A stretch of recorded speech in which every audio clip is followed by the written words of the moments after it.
Hey, welcome. Hopefully you can hear me. Everyone say hello. Hello. All right. So today we're starting with the algebra type questions. Note that the algebra type questions here cover all the types of algebra questions you've seen from like 6th or 7th grade up through the algebra type questions you see in Math 3. Okay, so there's a wide range of questions we're going to address here. We're going to try to get through as many as we can. So as we go through some of these beginning ones, if you're like, I've got that in the bag, let's move on to something more difficult, yell at me. We'll just get to as many questions as we can. Again, there are 31, right? So once you get to the end, you'll start to see, for example, raise your hand if you're in Math 3B right now, this trimester. Okay? Okay? Oh, all of you. So none of you have had Math 3B yet. So for example, this right here, question 31, it says log base 5 of 5 to the power of 13 halves. You don't know what that is yet. Or maybe you've seen it, but the lesson on logarithms is in Unit 8. So you're going to be doing it this trimester. Okay? So you probably, you probably learned about it like some of you today. Some of you will do it next week. Anyway, so like those types of questions we probably won't go too hard on because you're going to learn that. So we're going to start off with just question 1. We're going to try it out. If we feel like we want to skip over a section and go to some harder section, we can. I'm going to start a timer. Okay, and I want you to try to answer question 1 in 60 seconds. Ready, set, go. You have 60 seconds. I'll let you read through it and answer it for yourself.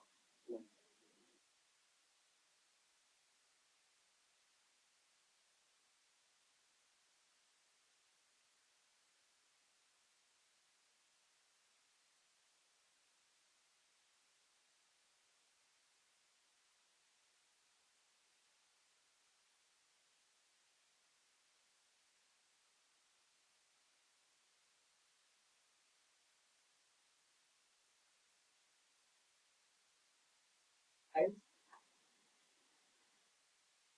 At the end, I'm going to have you raise your hand on the answer you think is correct. No shame if you're wrong. Maybe some shame. I don't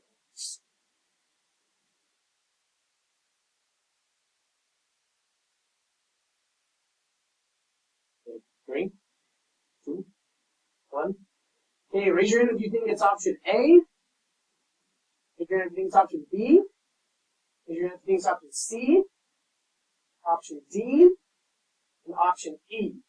Okay, we have a good spread there. Okay, the answer is option D. Option D. So let's take a look at this one. When did you guys, do you know what this notation is called with like the times 10? Scientific notation. When did you first learn about scientific notation? 8th grade. So it's been a hot minute. Right? It's been a while, that's why we're reviewing. So it says the normal amount of lead in a certain water supply is 1.5 times 10 to the negative 5, which if you didn't like the exponents, you just move where's the eraser? Decimal over, right? Like 1, 2, 3, 4, 5 places. That's what the times 10 to the negative 5 means. Anyways, milligrams per liter. Today, when the water was tested, the lead level found was exactly 100 times as great as the normal level, still well above the environmental protection agency. Blah, blah, blah, blah, blah. The ACT loves to include wordy questions to try to distract you from what you're actually supposed to find. What concentration of lead in milligrams per liter was in the water tested today? So there's a couple things you could have done, right? If you decided to change it into a decimal, not scientific notation, it would be 0.00015, right? The times 10 to the negative 5 means I move the decimal over to the left 5 places.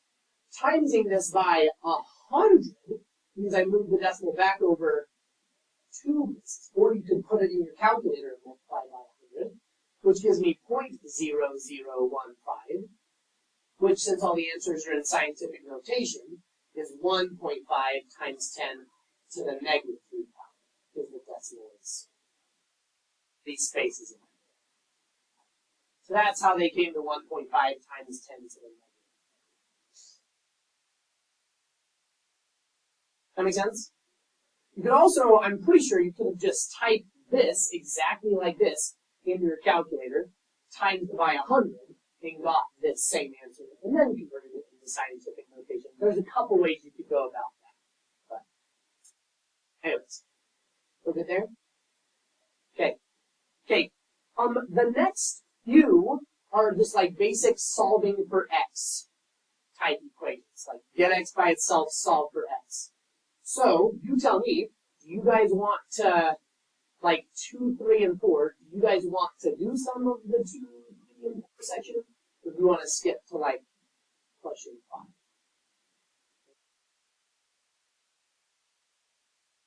5? Skip. Okay, here. All right, let's try number 5. Ready, set, go. You have 60 seconds. Let's try question 5.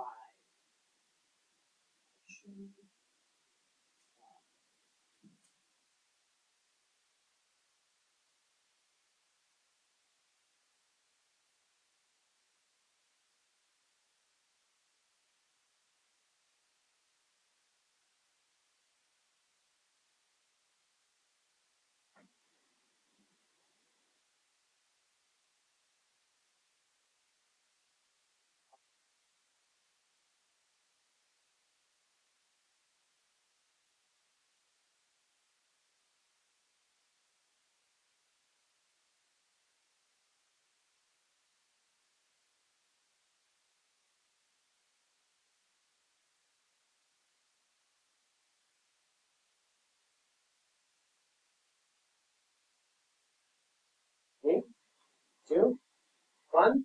Raise your hand for F, for G, for H, for J. Okay. All right, the answer is H. Most of us had that. The answer is, yeah, H. So this is a expression where I'm supposed to evaluate this expression by plugging 2 in for all the g's. Right? So this would just be 2 times 2 plus 1, which is 3 squared. Right? What do I do first? Multiplication or exponents? Exponents. So 3 squared is 9. 2 times 9 is 8. So that's what it is. Pretty good there.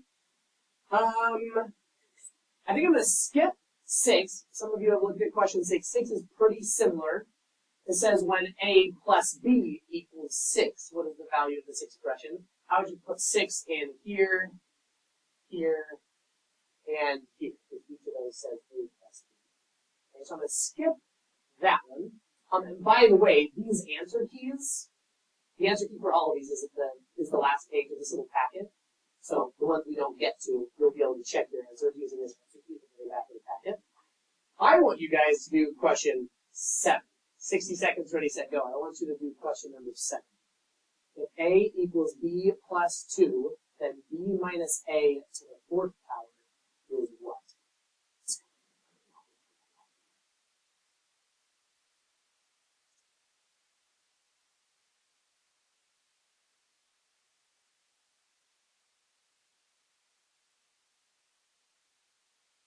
A equals b plus 2, minus a in parentheses to the 4th power equals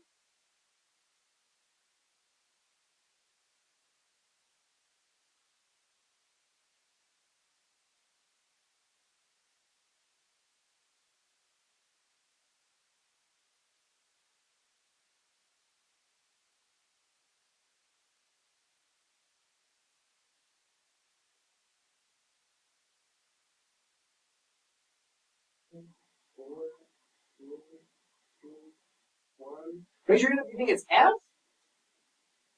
E, H, J, K, K, K, K. The answer is K. It's 16. So this one's maybe a little bit sneaky, because in my little expression here I have b minus a. That's what I need to plug in. But the expression over here does not have a b minus anywhere. It says a equals b minus 2. What I would do is make this expression look as much like this as I can. So what I did is I subtracted this a over to the left, or sorry, to the right-hand side to give me 0 equals b minus a plus 2. See what I did there? Just moved the a over to the right-hand side. So here's b minus a. So I'm going to go ahead and subtract 2 to the other side to give me b minus a equals negative 2. See that? So then that's what I plug in to this expression. So b minus a to the fourth becomes negative 2 to the fourth. And negative 2 times negative 2 times negative 2 times negative 2 is indeed the positive 60. That's what it is.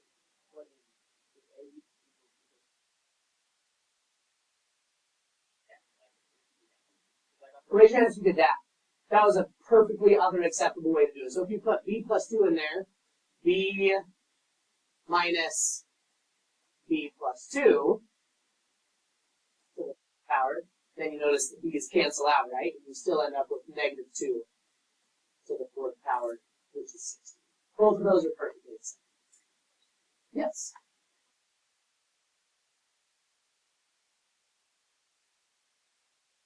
In parentheses or not in parentheses?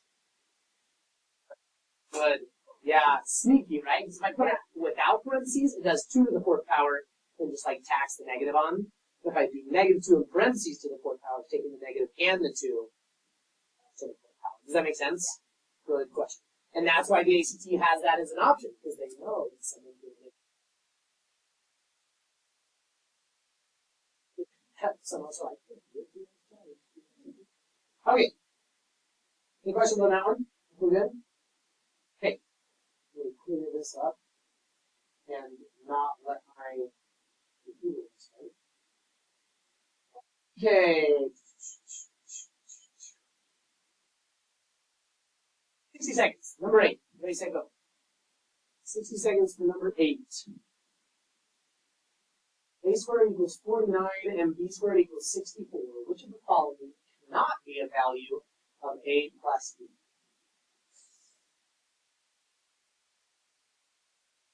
Be a value of a plus b.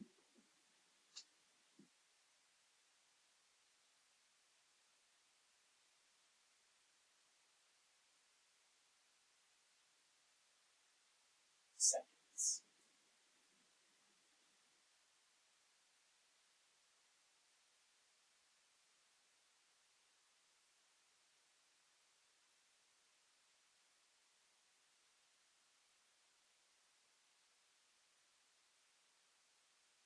Seconds.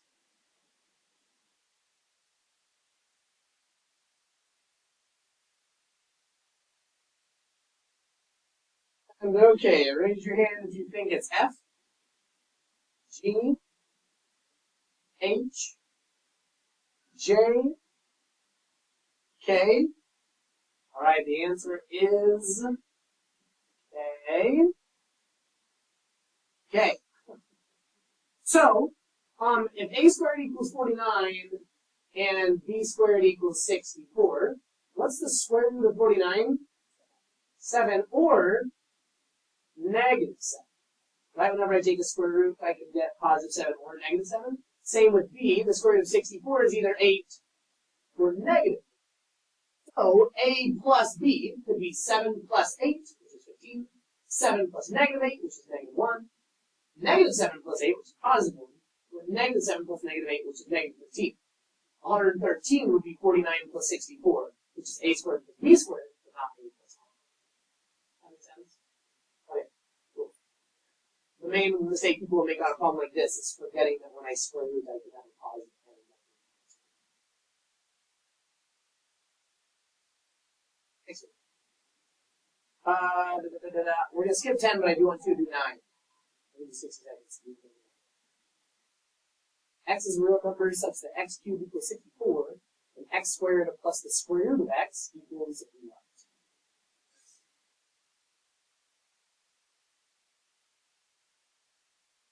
X squared plus the square root of x equals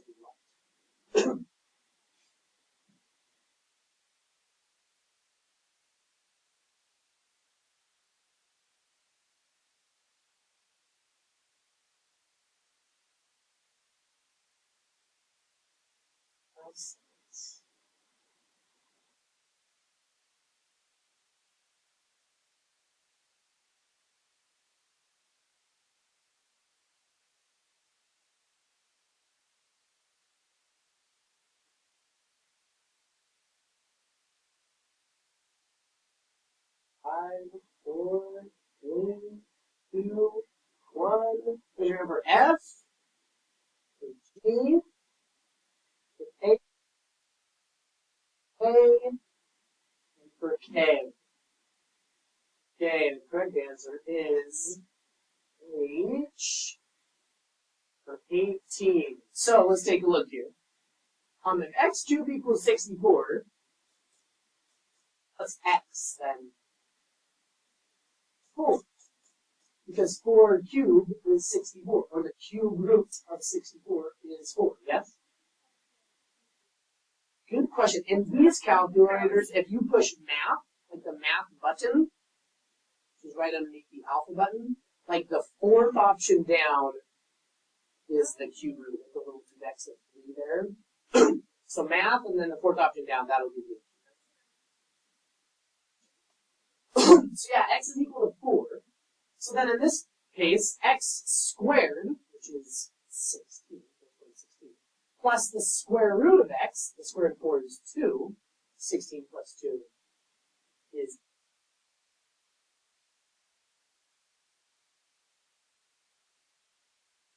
full. Feeling it, loving it, and McDonald's.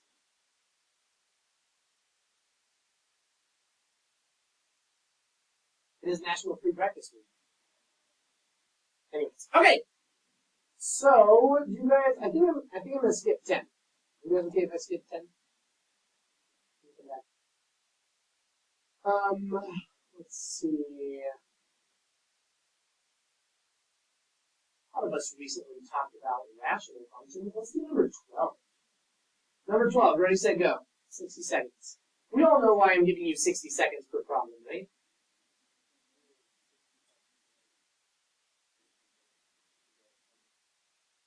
Okay. Which of these expressions is equivalent to x over y?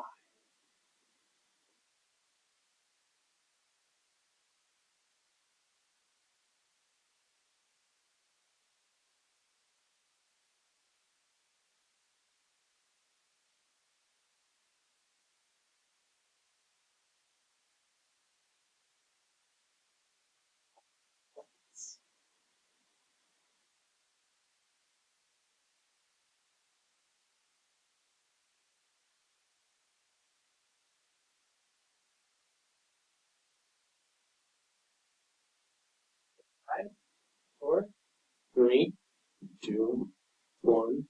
Raise your hand for A, for B, for C, for D, and for E. Okay, the answer is A. Nobody voted for B or C. On E, the temptation is to cross out these Z's, which would leave you with x over y. Why can I not do that? I can only cancel stuff out in the top and bottom when they're being multiplied. So I can't cancel out these Z's. I can cancel out these Z's because they're being multiplied, which would leave me with x over y. B would just leave me with x squared over y squared. C would just leave me with 1 because everything cancels out. And same with D. I can't cancel out the negative Z because they're being. Yes. Yes, we can. Let's do 11. Any other questions on 12? Okay, question 11. I'll give you 60 seconds. Try question 11. For all pairs of real numbers m and v, where m equals 3v plus 6, v equals what?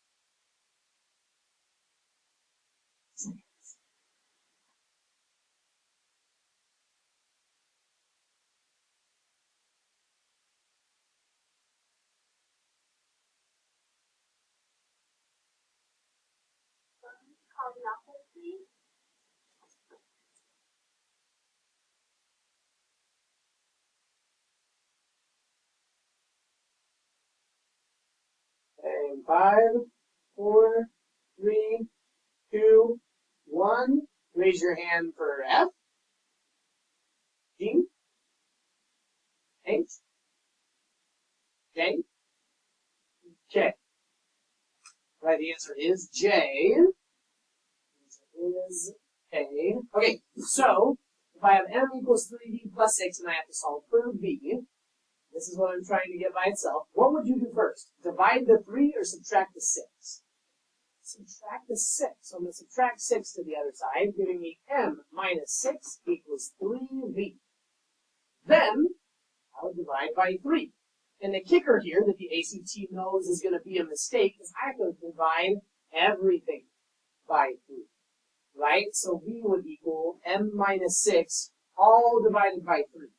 Technically, I could split that into two separate fractions, which would be M over 3 minus 6 over 3. 6 divided by 3 is equal to 2. But that's not the option that they have here. They have M minus 6 divided by 3. That makes sense? And they try to do that. They're like, for all pairs of real numbers N and B, it's just like, solve for B.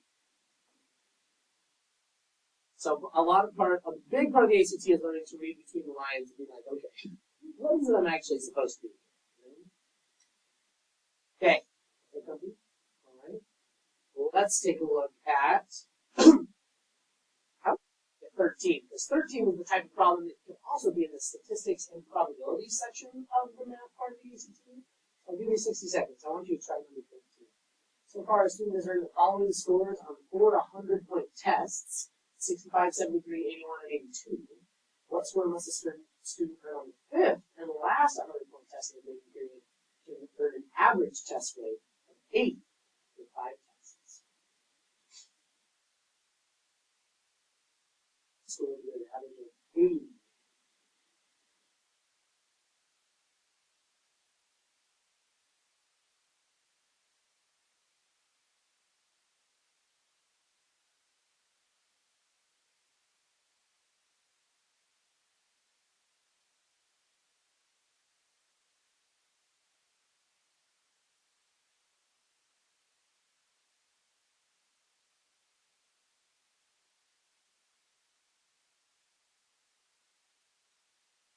Five, 4, 3, 2, 1. Is that enough time? Let's see what you got so far. Raise your hand for F, for H, for J, and for K. The answer is J. Good. The answer is J. I have an idea in my brain of how to solve this. I'm curious what you guys do. What do you do to get 99? Yes.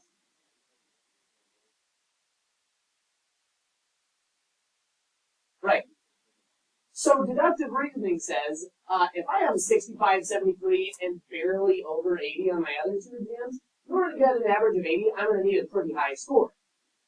None of these are even above 80, so your deductive reasoning probably says, it's probably 99.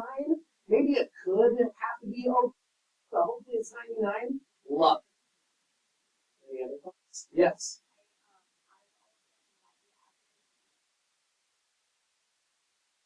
Nice. You added all these scores together, got the average, and then added in the extra score to figure out what the average would need to be to get an average of 80. Love it. Yeah.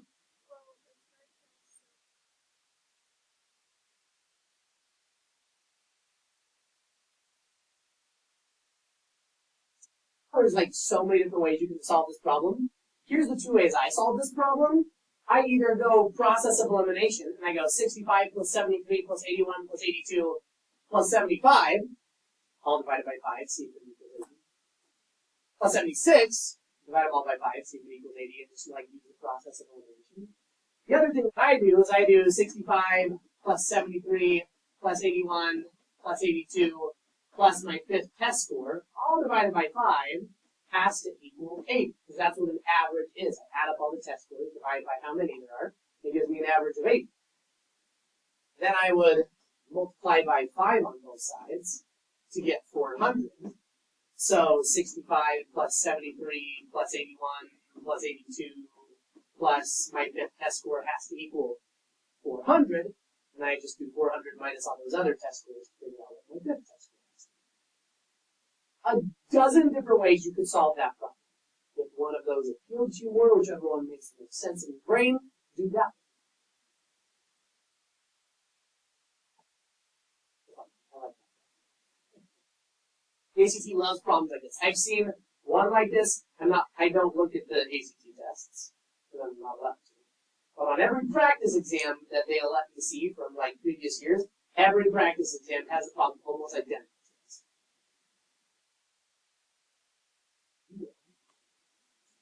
Okay. Do you guys want to do number 14?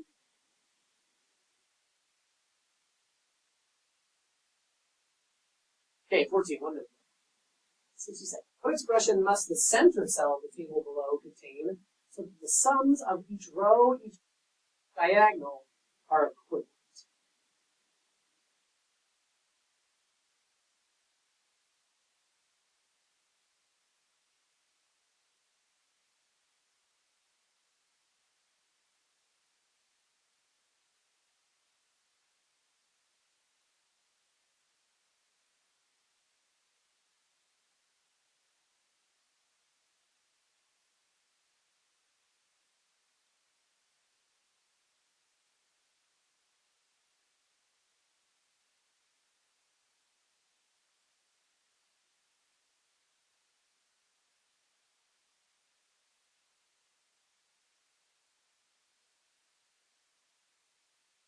Five, 4, 3, 2, 1.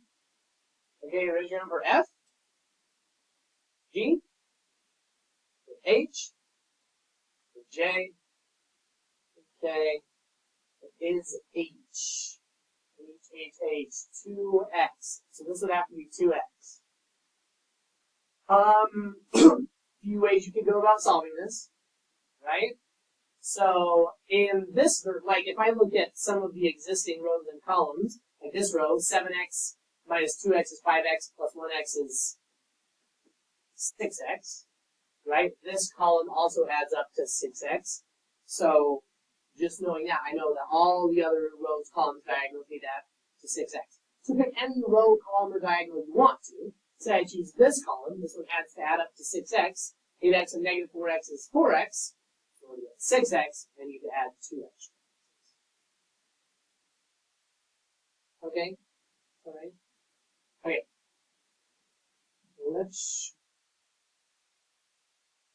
Okay, now we're getting into some, like, 9th grade story problem, writing equations from story problems type action. So let's try a couple of these. Let's try 15. 36.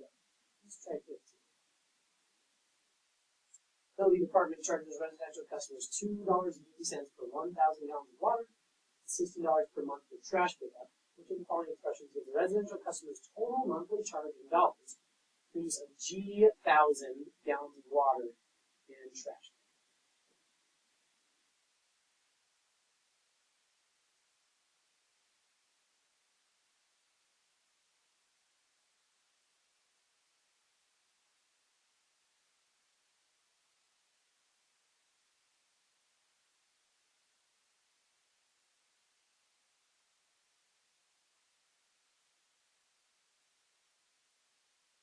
Should know exactly.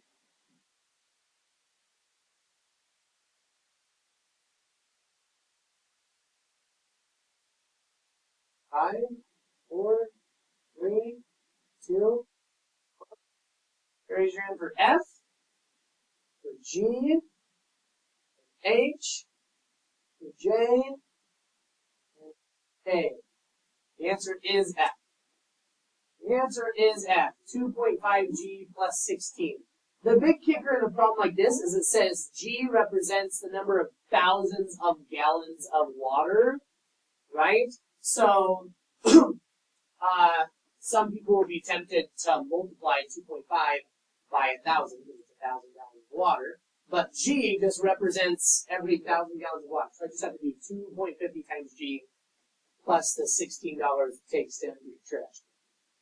Because it's just $16 flat for the trash can. It's not based on anything else. So I don't need a variable there, just a variable attached to 2.5, because that value is going to change depending on how many gallons of water.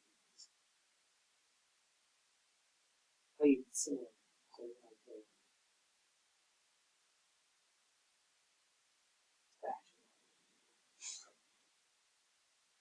Okay, I think I'm going to skip 16 because 16 is kind of similar to 15.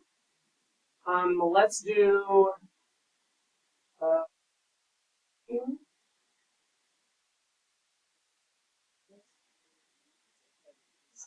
What did I say? 15? Do you want to do 17?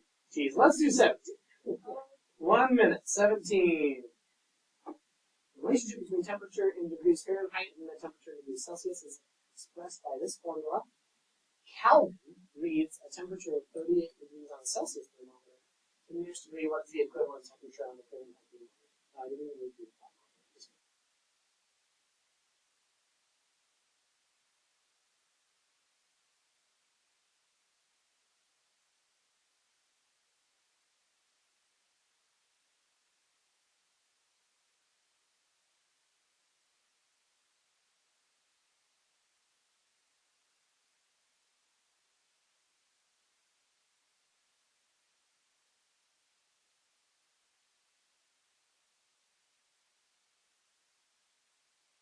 And seconds.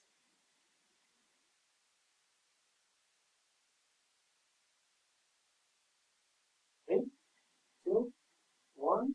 Raise your hand for F, for G, for H, for J, for K. Okay, the answer is K. Where did you put this 38 degrees in this formula? In per C, right? So the degree in Fahrenheit is equal to 9/5 times 38 degrees plus 32.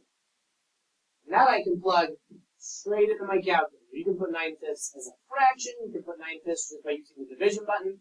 9 divided by 5 times 38 plus 32 is 100 degrees.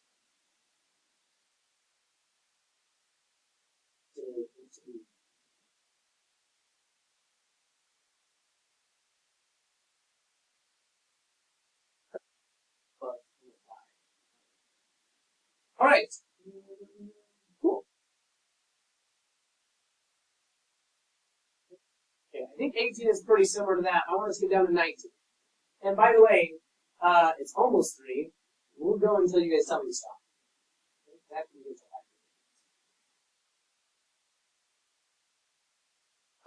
Let's do 19. What is the x-coordinate of the point in the standard coordinate plane at which two lines, y equals 2x plus 6 and y equals 3x plus 4, intersect? The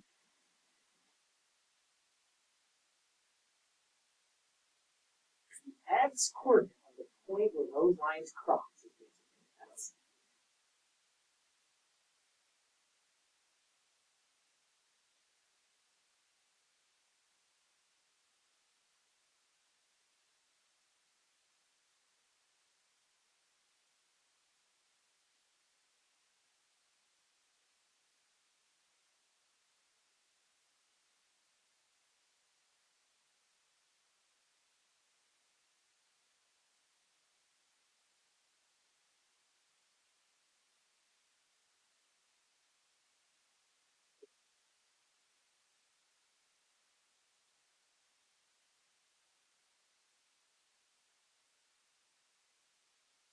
Raise your hand for A, for B, for C, for D, and for E.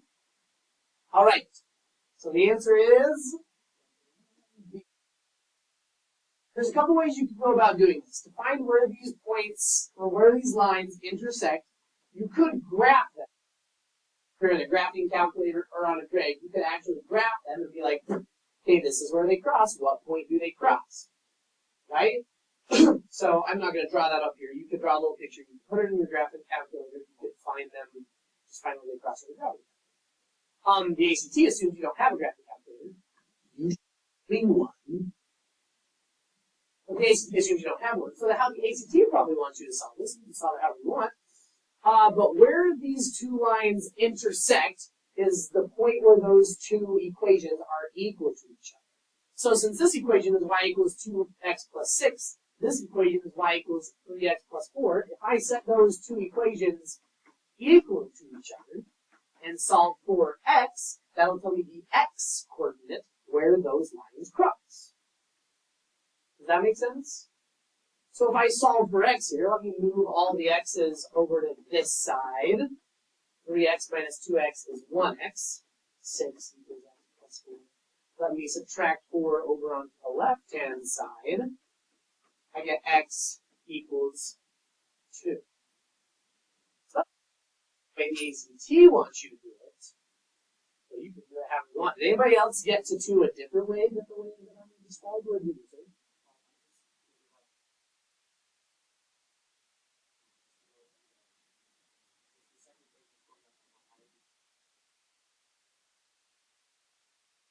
Where this is where this one crosses at 4, this one crosses at 6, this has a slope 1 more than the other one. You kind of trace on the brain to figure out where they're going to cross. Exactly, that would work. Anybody find it a different way? Any of those ways would work, right? Cool. Cool. Okay, it's 3 now. Let's go through here. There's like 10 questions left. Which ones do you guys want to do? Good. Inequalities. Let's go to things that you've done inequalities. We're going to do 25.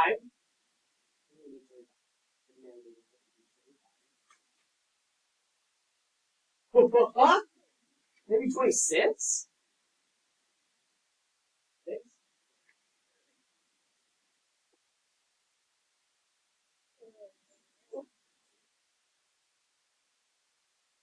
Let's do 24, 25, and 26, and we'll see if you guys are sick of me if you want to do more or if you want to stop. Okay? Do you guys want to try 24 on your own for 60 seconds, or do you want to do it together? Okay, try it on your own. We'll give you 60 seconds. 24. Which of the following systems of inequalities is represented by the shaded region of the graph below? Following systems of inequalities is represented by the shaded region.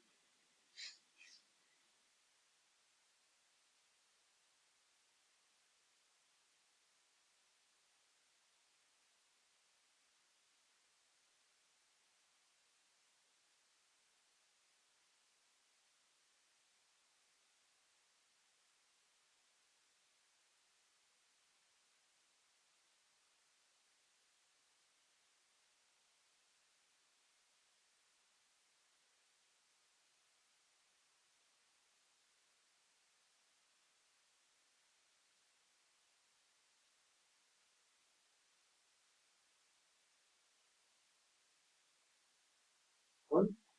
Is your answer A, B, or C, or D, or E? Okay, that was a pretty good spread. The answer is A. The answer is A. Y is less than or equal to negative 2x, and x is greater than or equal to 3. So, all these almost look identical, right? They're all based on this line, y equals negative 2x, and this line, which is x equals 3. So, let me shade some things. This shaded region is below this line, right? So for the first equation, the negative 2x equation, it has to be less than or equal to because it's below, it's shaded below that line. Does that make sense? Less than or equal to means below that line. With this vertical line, it's shaded to the right of that line, right? And this is vertical, so I'm not going to go like above or below. I'm going to go to the right or to the left. So this side would be greater than. This side over here would be less than. So it's shaded greater than 3. So for the x and the 3, it has to be shaded greater than So the shaded part right here is just a crossover of both of those shaded regions. So y is less than or equal to negative 2x, and greater than or equal to 3x. Or, question. The and means an intersection of those two shaded regions. So the intersection of these two shaded regions is just the section where both of them are shaded at the same time. Whereas or, which if you chose B, or would mean all of this shading, all of this shading, and all of the shading where they're both shaded. So or is the union, if you're thinking of those things, the union of this shaded region and this shaded region. Whereas and means just the intersection of those two shaded regions, which is that. Good question. Any other questions in that regard? Did that make sense? Okay. Good quality. I love it. Okay, let's do 25.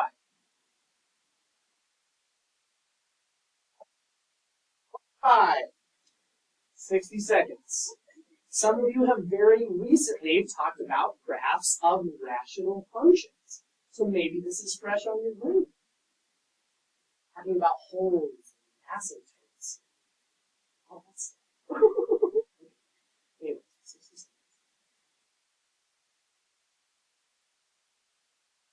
I can't quite scroll down to option C.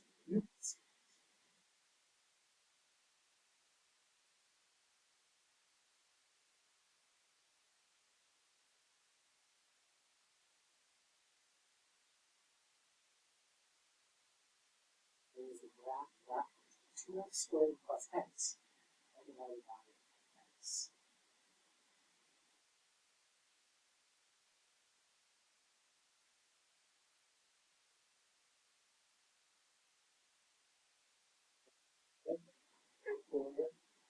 A, 0, 1. Okay, raise your hand for A, for B, for C, for D, and for E. Okay, this one's a little bit of a puzzle. Before I tell you the answer, I'm going to keep you in suspense because I want to solve it first. Okay, so if this was Unit 6 in Math 3, and you guys talked about graphing rational functions, you would say, oh, well, in order to start finding my holes, my vertical asymptotes, my x-intercepts, I would need to factor the top and the bottom as much as I can. Is there a greatest common factor in the top of my fraction? Or x. So if I take the greatest common factor of x out of the top, I'd be left with 2x plus just 1 over x. Right? Okay. With that being said, are there any holes? What causes a hole in the function graph? They cancel out. And alas, the x's cancel out, so there's a hole at x equals 0. Which isn't super helpful because all of these graphs have a hole at x equals 0. But, that's a step in the right direction. Are there any vertical asymptotes? Oh, son. Yeah, don't work with that. Remember how to find vertical asymptotes? It's whatever's left in the bottom. And there's nothing left in the bottom. So there are no vertical asymptotes, which isn't helpful to us because none of these have vertical asymptotes. Okay? So if I cancel out these x's, what equation do I have left? 2x plus 1. That's just the graph of a. Okay. Right? So it's not either of these because those are quadratic functions. So I'm going to have the graph of a line with a y-intercept of 1 and a slope of 2. So that's a line with a y-intercept of 1 and a slope of 2 with a hole, with a 0, which we just said that there was supposed to be a hole at 0 because that canceled out in the top and bottom. So the answer to 25 is A. Yes? Let's see what it looks like. Did anybody else do that? Type that in your calculator and see what it looks like? Yeah. which I don't know what did C look like. Yeah, you would have been able to figure out what that was just by graphing in your calculator. Again, the ACT assumes you don't have a calculator, so they would have done it that way. You would have been able to get a pretty good idea of what it looks like by plugging into your calculator. What the calculator doesn't quite plot is where the hole is, but we kind of figured out from the context of the problem.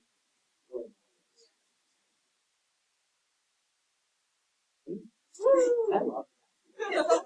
I had a grand old time. Okay. 26. Okay. 26. Ready, set, go.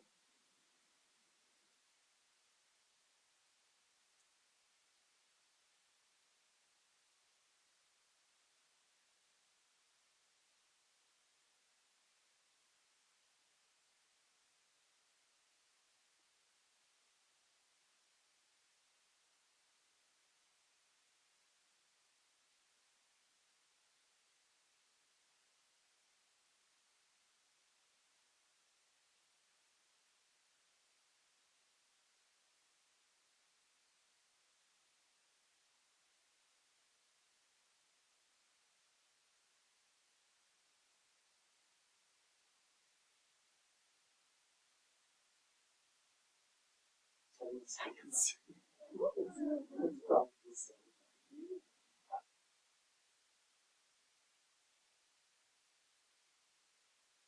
Hey, 3, 2, 1. Here's your for F, E, for H, for J, and for K. Okay, the answer is, I'm not going to tell you yet, we're going to solve. Okay, and just for your guys' reference, on the scale of question 1 through 60, 1 being the easiest, 60 being the hardest, this is probably in like at least the 40 to 50 range. Okay, so this is one of the harder questions. So, and there's a couple ways you can go about solving this. I'm curious how you guys solved it. This is how I solve this. When I look at this, the very first thing I see is these are quadratic equations. X squared plus blah, blah, blah, blah, blah, blah, blah. And when I think of quadratic equations, I think of factor. Right? So if I had just like x squared plus 5x plus 6, I would be wanting, in order to solve that, I'd want to find two numbers that multiply to make 6 and add up to 5. Right? Which is 3 and 2. So then my factors would be x plus 3 and x plus 2. My solutions would be -3 and -2. Right? We're comfortable with that? So, in this case, my solutions are 6a and -3b. So that means, in my x factor, these two numbers that I found would have been -6a and +3b. Correct? Makes sense? Because, like, the signs switch from, like, the x factor to the solutions. So I'm kind of, see how I'm kind of, like, working backwards to figure out what the equation needs to look like? So, in the top of my fraction is, or sorry, in the top of my x factor is a times c. In the bottom of my x factor is b, and I need to multiply to get a times c, and I need to add to get b. So, a times c, first of all, the a values in all of these is just 1. So c is -6a times 3b. -6a times 3b is -18ab, which narrows it down to either this one, -18ab. See that? That makes sense? And then both of these need to add to b. So -6a plus 3b is -6a.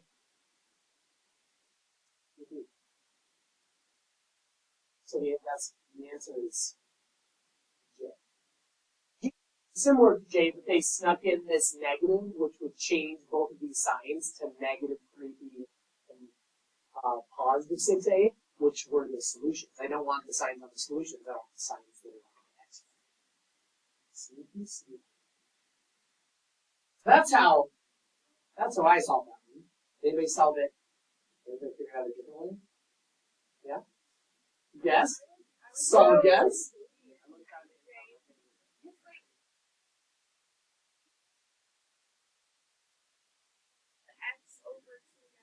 Uh-huh.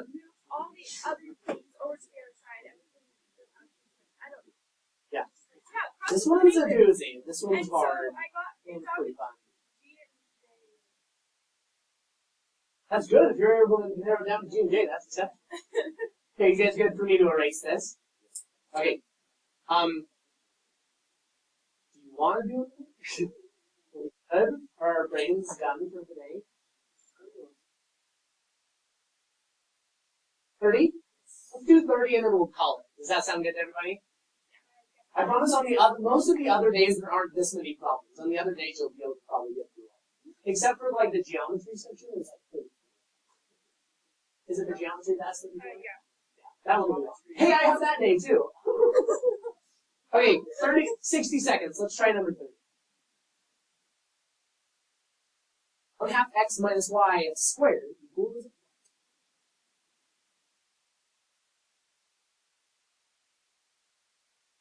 y squared.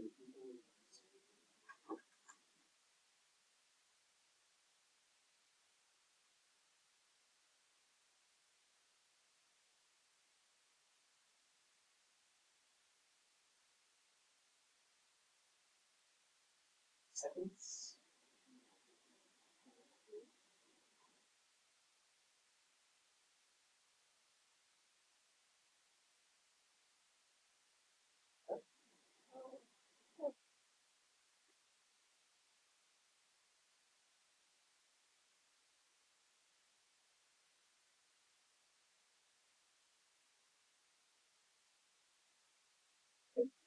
Four, three, two, one. Here's your answer for A, for B, for C, for D, and for E. Okay, the answer is, I'm not going to tell you, we're going to solve it. Okay, so 1 half x minus y squared. What does that squared mean anyways? Times everything by itself. So the temptation to start is to just do 1 half x squared, which is a quarter x squared, and negative y squared, which is plus y squared, and a lot of people will pick A. But what I need to do is 1 half x minus y times 1 half x minus y, which 1 half x times 1 half x is 1/4 x squared. 1 half x times negative y is negative 1 half xy. Negative y times 1 half x is negative 1 half xy. And negative y times negative y is positive y squared. And then these two combined together, negative 1 half xy minus 1 half xy is just negative 1 xy, so the answer is